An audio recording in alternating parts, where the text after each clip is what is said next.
Knowing your personality pattern will change your life as it did mine. I used to struggle with social anxiety, low self-esteem, and a lack of self-worth until I discovered this pattern that I'm about to show you. And so by the end of this video, you won't feel so frustrated and angry with yourself because you keep getting triggered, you keep getting anxious, you keep getting stuck in your head, and it feels like your life is stuck at a standstill because of this. I'm gonna help you break this cycle by covering with you today the true nature of your mind and how it works underneath the surface, and how this leads to your personality being configured as shy, introverted, and anxious. So let's dive right in. And just before we do, I want to introduce myself. So I'm Rubin Naidu, and this is the work I do, what I've dedicated my life's work to. So if you need help with this and you need support with this, there's a link below the video to speak with me directly. And I'd love to be able to support you with this transformation that you're trying to make. So first and foremost, your mind, especially the aspect of your mind that is causing your life to feel like it's a big sine wave, ups and downs, stop and go, stop and go. This aspect of your mind, the one that's rooted in fear, your ego mind. What I want you to understand about it is that it is simply a survival mechanism. And what do I mean by this? This aspect of your mind, its content, its strategies, the problems that it focuses on, the solutions that it comes up and conjures up as a way to get out of these problems, it's all rooted in ultimately one fear, and that is the fear of losing the ability to experience. In other words, the fear of death. And everything that this mind, this aspect of your mind is motivated by, what it tells you to do, what it tells you to avoid, its underlying motivation for all of that is to avoid death. And that sounds a little extreme. It sounds a little crazy, right? But remember, why is it so important? Is because ultimately this fear of death is what ultimately configures your personality to be timid, to be shy, to be anxious, to be introverted. So let's take a look now at this personality pattern so that we can take a very deep look underneath the surface to help you understand why your personality is set up this way. Okay, so without further ado, here is the pattern that completely changed my life. It empowered me in such a profound way, and I know it will for you too. Okay, and upon first glance, you might be thinking a couple of things. Is like, the hell is this thing? You might be thinking, you might also be thinking, damn, story of my life. The ups and the downs and the ups and the downs and the stop and the go. Stop and go, stop and go. No momentum. How do I achieve my dreams and my goals and everything that I desire in my life if my life continues to feel like this? Right? Now, I want to give you a bit of a backstory here. When I was studying universal laws and I was looking into the deeper patterns that all humans experience, this would be known as the law of rhythm, where nobody lives a consistent, steady stream of positive emotions each and every day of their life. There's always going to be an upswing followed by a downswing, followed by an upswing. Does it need to be this volatile though? No. Okay. And so I really had to bring this in and really tailor it for social anxiety, self-criticism, and basically the work that we do together. So I had to really take this universal law and adapt it for our purposes. And I want to walk you through exactly what everything means on this curve here. And I promise you, it's going to make so much sense. You're going to feel a huge weight off of your shoulders for why you've been feeling the way you've been feeling. Okay. Now, one thing to note is you'll see up here, it says your persona pattern. Why is it persona and not personality? Well, to be honest, if I put persona in the title, you wouldn't have clicked on the video. So I had to get your attention. But on a deeper level, we call it a persona because it's not your real personality. You believe, you start questioning yourself and you say things like, do I even have a personality?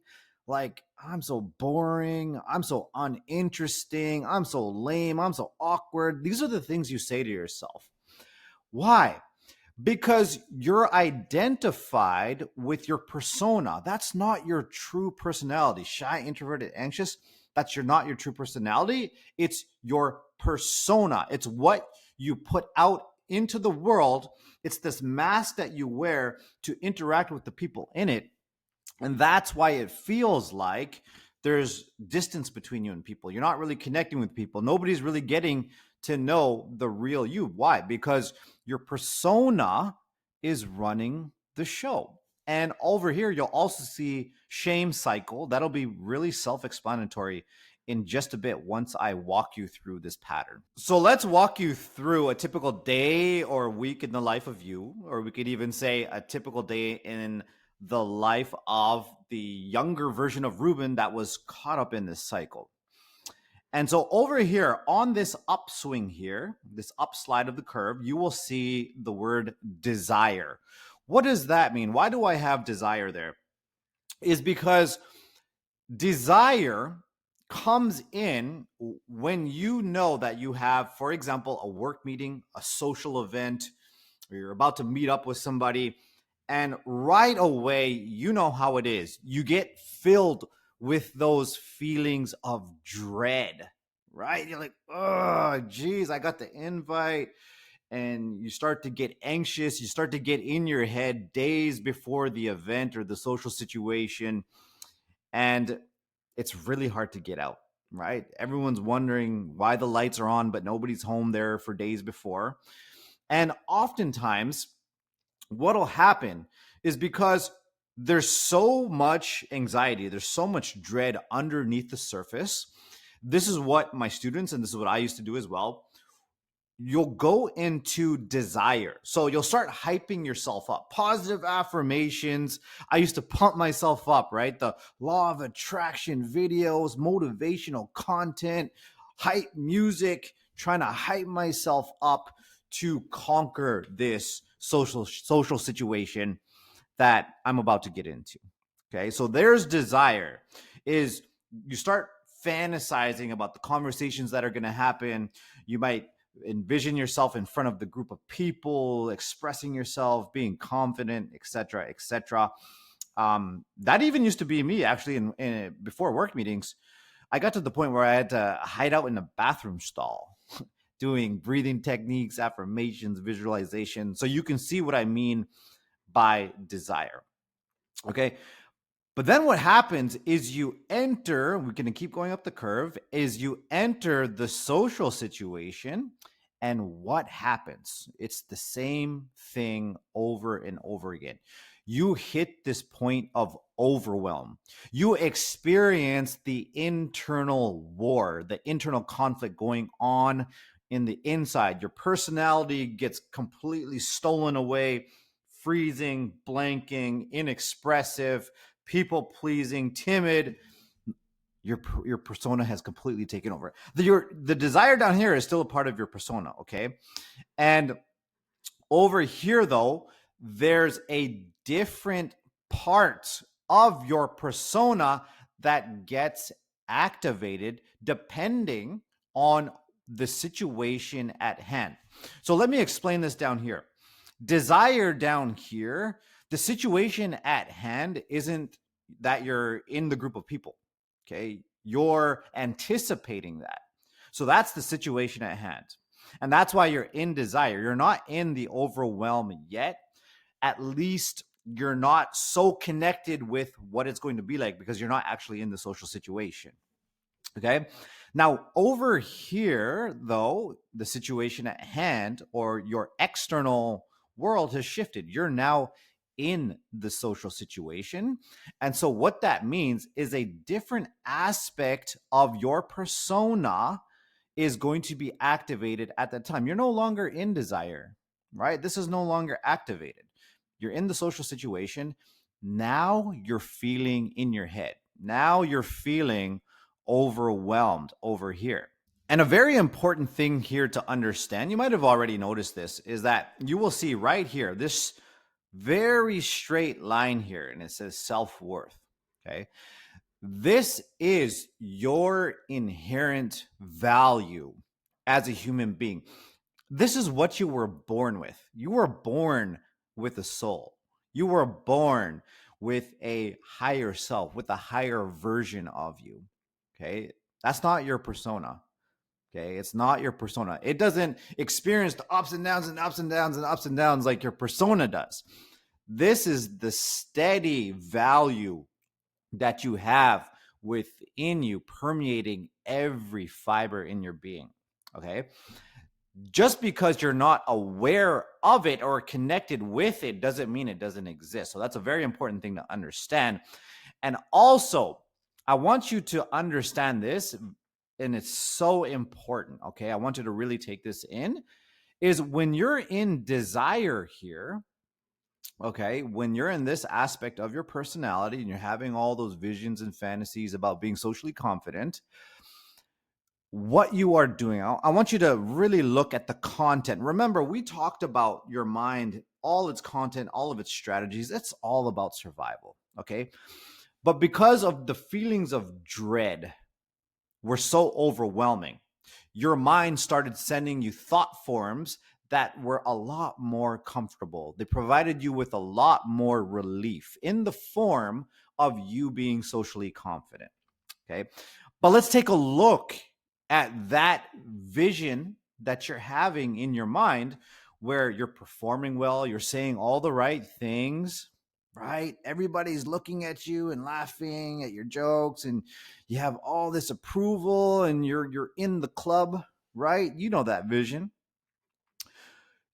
You've just made your self-worth dependent on the approval of other people. You've attached your self-worth to something outside of you. And look, what goes up must come down. Okay. And this is why, look, there's a steady self-worth. This is why your self-esteem seems so flimsy, because it's dependent on the wrong thing. And you might think it's harmless, but I urge you to really take this a lot more seriously. Okay. Trust me, I've done it. I've been sitting in my car before parties and stuff, telling myself affirmations and building myself up, like I was saying. But what you are doing is you are attaching yourself to this outcome of getting this approval. Okay, these reactions from other people. And why is that such a dangerous thing? What do I mean by, attachment and these different things? Basically, to put it to you simply, is you will evaluate yourself or consider yourself a success or a failure if that thing happens, a winner or a loser if that thing happens. What if they do make facial reactions, and their facial reactions of rejection or judgment and these different things? Do you really want your self-esteem to be so fragile? Okay, so I urge you to really take this seriously. The other aspect over here is, now that you've attached yourself to this external approval, and let's say you get overwhelmed, you're in your head, you don't perform the way that you built yourself up to want to be like, what you're going to do after the fact, and this is when you start the downward descent of the curve, and that is when the guilt and shame kicks in. What do I mean by this? Is you will start to beat up on yourself. What is wrong with you? What kind of person is like that? Do you even have a personality? You're so awkward. You're so boring. You're so lame. You're so this. And the critical voice in your head will start beating up on you very viciously, right? You've experienced that. And then when this is active for a while, you start to feel very hopeless. I'm just going to be like this forever. I feel like I'm just stuck this way. And even in that case, then you start reaching for addictions, right? You start reaching for the porn. You start reaching for unhealthy people, and maybe you start reaching for unhealthy material things, buying up a bunch of things that you don't need, that don't actually fulfill your soul, right? And then what happens? Look, you're at the bottom of the curve, and what goes down must go up. And here we go again. Here we go again. You know what? You can't have this life forever. It's way too depressing down there, right? You can't do it. You got to get yourself out there. You got to get yourself out there. And you'll use this really forceful motivation to get you back out there once again, back into desire again. And again, you're going to be stuck in that shame cycle. Remember, I said shame cycle because you attach your self-worth to, did you get the approval? Did you get the reactions you wanted? Did you make the friends? Do people like you? Do people accept you? Do you actually belong? Okay. And then all of a sudden you're down here and you've attached your self-worth to the way you performed in the social situation. So that's why we also call it the shame cycle. And so what is the ultimate goal here? Remember, my whole goal for this video is to help you see it's not just the way you are. It's not just, oh, this is just my personality, this boring and lame one, and I'm just stuck like this and I'm broken. This is just the way I am. It's not like that. Your personality, remember, we want to help you understand why your personality is configured this way. Well, you know now it's not your real personality, it's your persona, but why it is configured this way. And also, the other side of this is we want to be able to smooth out this curve. So if we can draw it, we want your curve to look more, it's never going to be perfect. Don't expect perfection. Let go of the perfection right now, okay? Don't expect this happens a lot with our students is they think overcoming social anxiety is like never having feelings. It doesn't work like that, okay? Remember, the law of rhythm, you're never going to only feel positive feelings for the rest of your life, okay? Don't expect life to be easy and problem free, okay? Problems are going to happen. You're going to have reactions to things, but what you want to do is essentially smooth out this curve, like one of my favorite students said when we were going over this concept together. And essentially, you just want a smoother curve here, okay? And then sometimes you can maybe dip down for a little bit here, and then you can come back up and then keep going, and then you might dip a little bit, but it's a lot smoother. It's a lot less panic, worry, and it's a way less stressful way of being in the world. Another thing to note is that you have to understand the true nature of your mind and that it is plural in nature. Multiplicity of your mind is the normal state of your mind. I know a lot of our students they'll say, well, I just get anxious and I don't know why, right? And they don't understand that they're over here on the back end of the curve beating up on themselves. They're in a different aspect of their personality. And over here, they'll say things like, well, something takes over me and I just don't know why. Yes, another aspect of your personality took over here. I fantasize about the situations beforehand and I get really in my head and anxious for days. Yes, you're in a different aspect of your personality. So that's very important. Multiplicity of the mind, that is your new norm.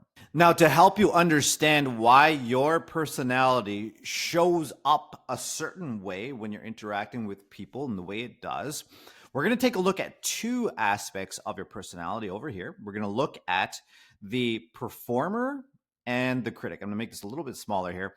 We're going to look at two aspects of your personality. One is the performer. Two is the critic. Okay, where is the performer? The performer lies here in this situation of overwhelm, and in particular, you'll understand this experience. You're trying to connect with someone, but you're so in your head, thinking of what to say next, thinking of just the right thing to say, so that you can get a certain reaction from people, right? A positive one, or avoid any negative reactions from other people. And another aspect of your personality we're going to look at is the critic, right? This is on the backside here, when the guilt and shame kicks in. Start beating up on yourself. Oh, what's wrong with you? What's wrong with you? Why can't you just do what other people can do so naturally and effortlessly? Like, is there something wrong with you? Like, geez, like, get it together. What kind of guy can even do that? How are you ever going to move forward in life? How are you ever supposed to have a normal life? You know that voice, right? So that's another aspect of your personality. And when you consider these aspects of your personality, and there's many of them, right? I've worked with, like 60, 70 plus at this point because I'm absolutely obsessed with this stuff. Okay. This is what I'm passionate about. This is the work that I think matters the most in the world and what I want to help with, right? So you don't have to work with that many. But when you consider these aspects of your personality, I want you to think of each one as you think of them as an actor. It's like when you think of a movie and you see an actor, that actor is on a mission, and that actor is entering a predefined role. Because why? There's a backstory and there's a deeper purpose coming out of that backstory that sets the parameters for what is normal and not normal for this actor. It's predefined, right? They can't go too far outside of those boundaries, if that makes sense. And the same goes with these parts of your personality, these aspects of your personality. They perform a very specific role in your personality, and they are on a mission. If you think of like your favorite movie, right? I know mine were like Rocky and Karate Kid growing up. And Rocky, he's on a very specific mission to complete, right? There's a whole backstory of his life. The same goes with the Karate Kid. He's on a mission. Him and Mr. Miyagi, they're on a very, very important mission to complete. And the same goes with these aspects of your personality. So that's very important. There's a predefined mission or role based on a deeper purpose. You might be saying to yourself, well, I'm just an overthinker and I just, I was just thinking of something really cool to say. No, you're not. You're doing that for a reason. Remember, that's the reason we're covering this in this video. And let's take a look at this. I'm going to show you this right now. This performer, the one that's always thinking of what to say next. Okay, I'm going to take a look over here. I want you to, so we have the role, the performer has a role, and it's always thinking of what to say next. So you have these thought forms, okay? And what I want you to ask yourself, if you can think back to a social situation and you think back to that moment, you're thinking of what to say next in that moment, right? There's two people in a conversation, but you're stuck in your head thinking of what to say next. You're not really participating, right? I want you to really reflect on this. Okay. Go get yourself a journal. It's one of the most important investments you can make. It's not expensive. Okay. Go get yourself a journal. Write this down. Please reflect on this. Okay. I want you to ask yourself, what is your concern in that moment? You're having these thoughts, right? But what really is going to help you become aware of the mission and the purpose? Concern. Why is concern so important? Why is it such a powerful and potent question? Your overall main concern. Yes, I'm thinking of what to say. I'm thinking of what to say next. I'm thinking of what to say next. I need to say the perfect thing. Well, what is your concern? What are you really concerned about? Well, I'm concerned that it's going to go quiet and it's going to get awkward. Okay, it's going to get quiet and awkward.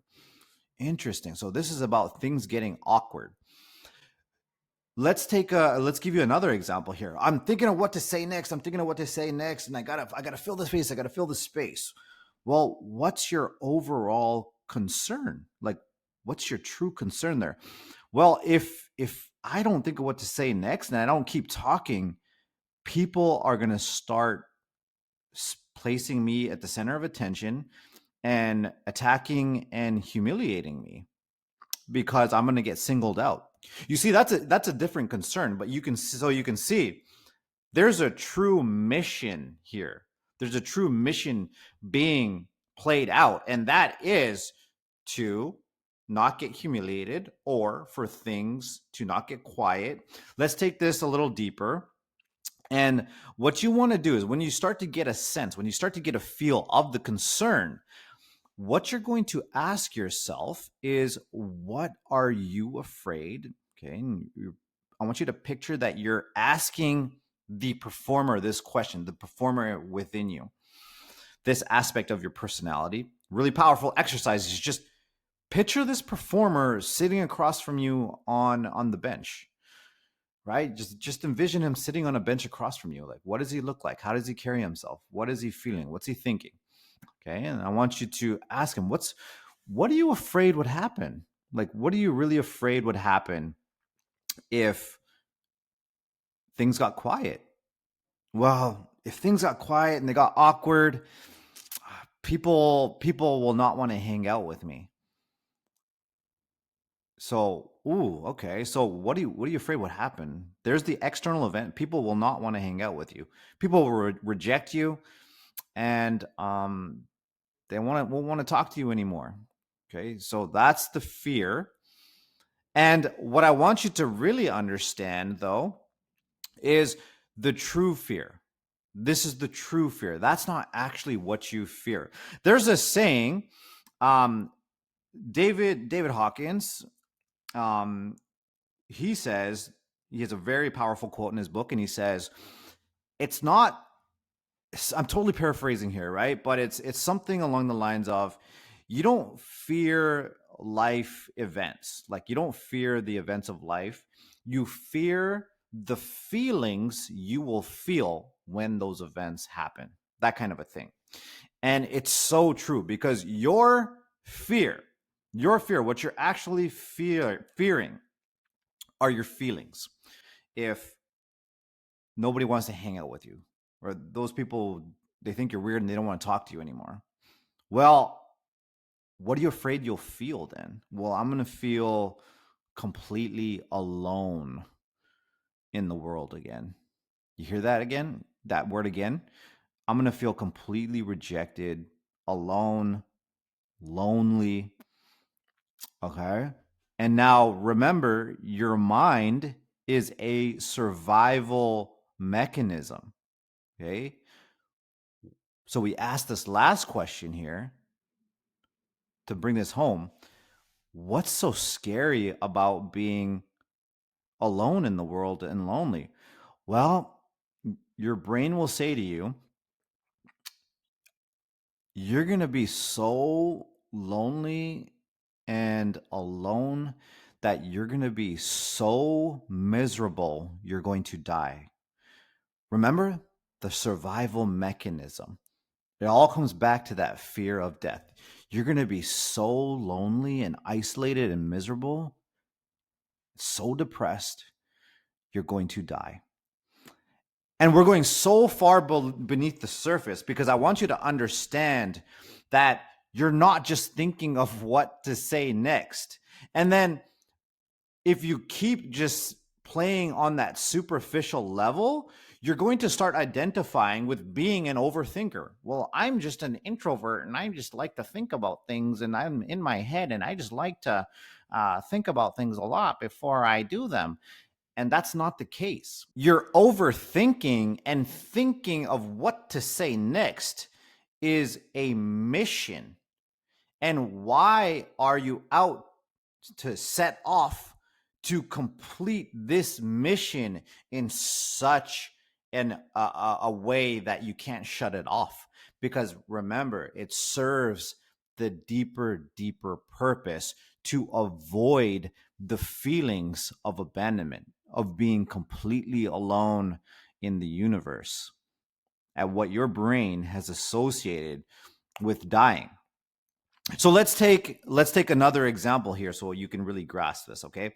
Let's take a look at the critic now, okay? So let's take a look over here at the critic. Remember, the critic comes in after you maybe you don't get so expressive, and maybe you say something and you start to get those feelings of rejection from people, and then the critic comes in and starts beating you up and beating you up and beating you up. Well, let's take a look at this, okay?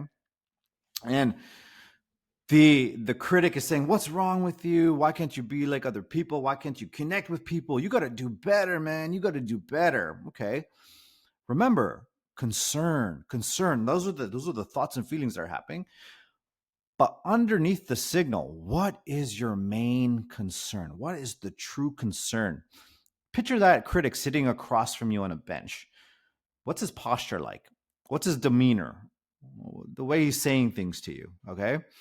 Sure, his eyebrows are furry. He's like really angry and critical, right?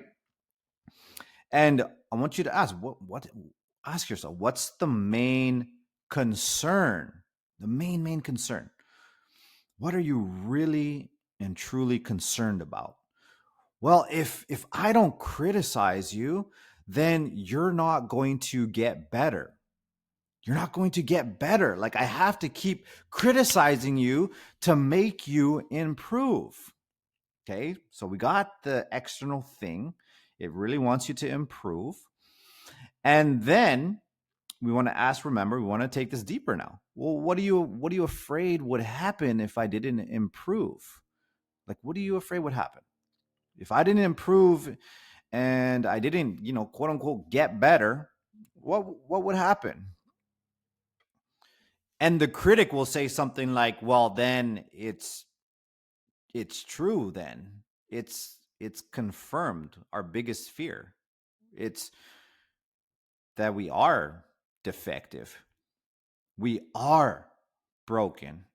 And again, look at that. That's the true fear. Is you're going to be in touch with those feelings, and you'll have to sit with those feelings that you are broken on the inside, that there is something defective about you, that there is something different about you than everybody else. And again, what's so scary, right? The survival mechanism. What's so scary about feeling so defective? What's so scary about that? Well, if that's so confirmed and I'm so defective, I'll never be able to connect with people as an equal. I'll just never really have true connections because I'm just this defective thing that nobody's ever want to connect with. And what's so scary about that? Well, you're going to be so isolated. You're going to be so depressed. You're going to die. And that's what your brain, or this critical part, is going to say to you. And the thing is, with these feelings, right? These aspects of your personality have set off on such a, in my opinion, such a respectable mission. They had such a deep purpose to them because they didn't. What is the deeper purpose? Is to never feel those feelings again. That's why those aspects of your personality are so powerful in the moment, because they're on such an important mission.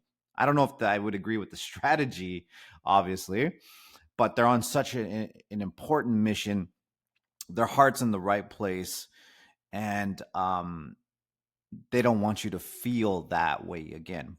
But again, those feelings, they've been with you for a long time, right? They were with you when you were growing up in that, maybe it was a physically abusive, emotionally disconnected and neglectful house, right? Or maybe there was, you're going through school and you transition schools, and then You couldn't find that place to belong. You suddenly lost your friend group. Parents maybe divorced or walked out on you. You went through the bullying and being targeted in school.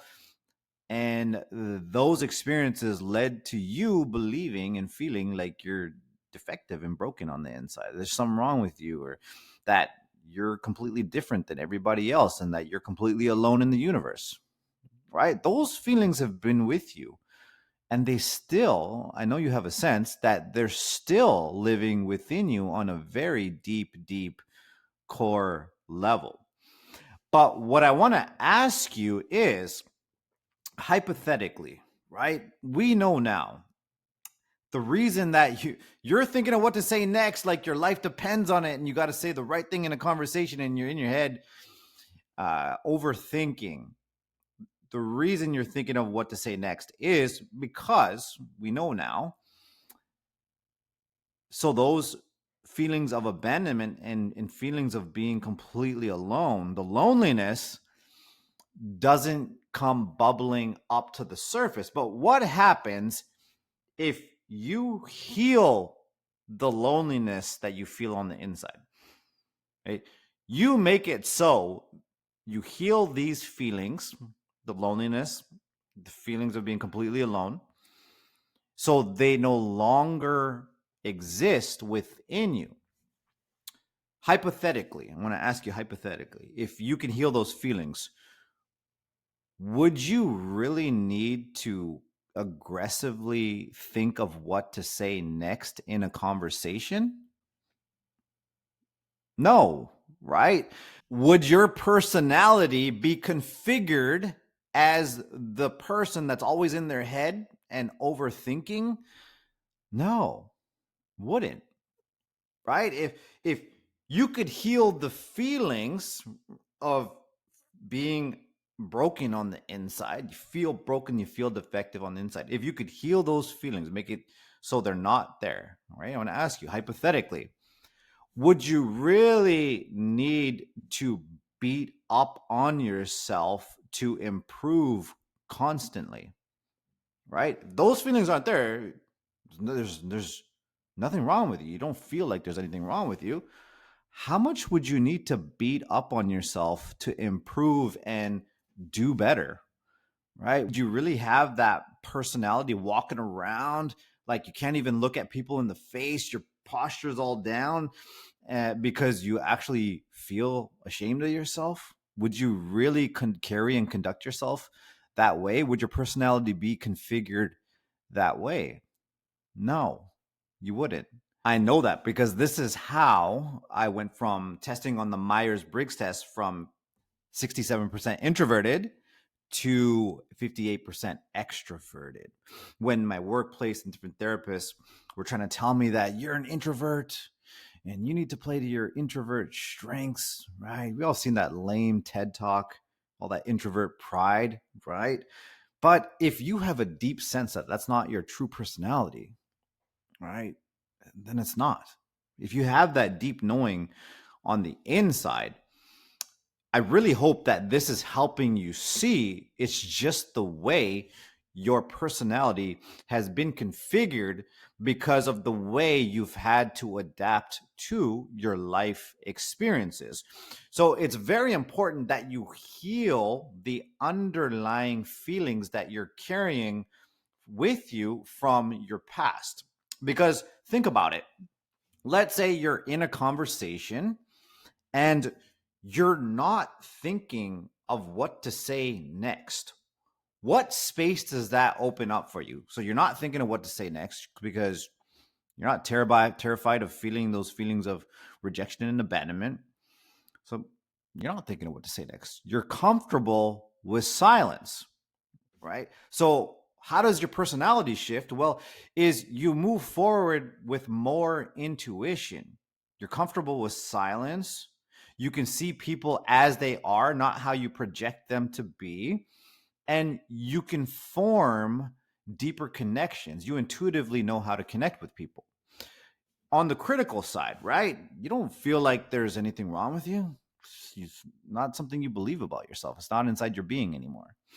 So do you really spend 5, 6 hours on self-improvement?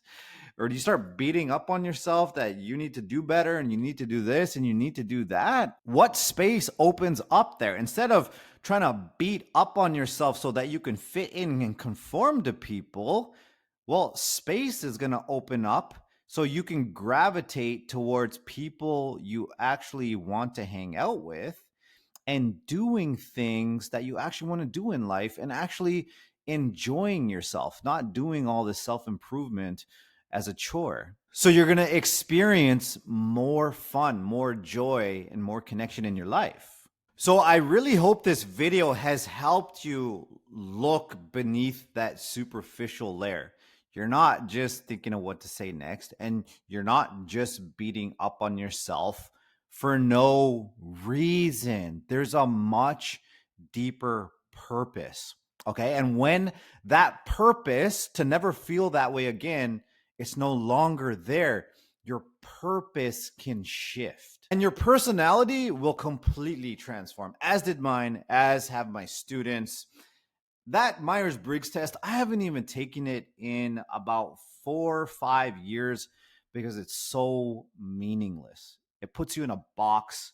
And instead of just giving you a bit of a starting place for where your journey begins, it gives you this end place. It gives you boundaries that you have to play in, and you don't have to play within those boundaries. And if you need help with this, you've been on the grind trying to push yourself and transform your personality on that superficial layer, and you can't get really deep down below to those really core feelings and beliefs that you need to heal in order to shift and transform your personality, then I do encourage you to book that call that I mentioned earlier. So the link is below the video so that we can jump on a call and we can talk about what's keeping you stuck and come up with a roadmap for your transformation and talk about what's possible for you. This is what my coaching and my program specialize in.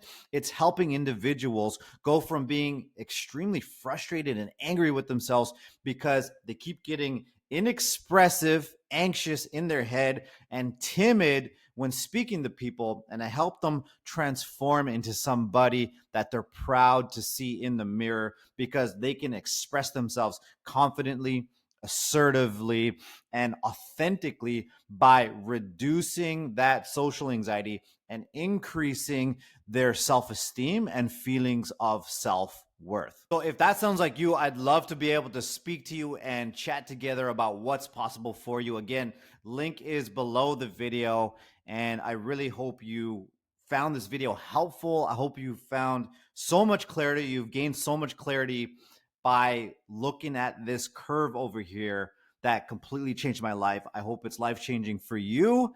So take care for now, and I will see you soon.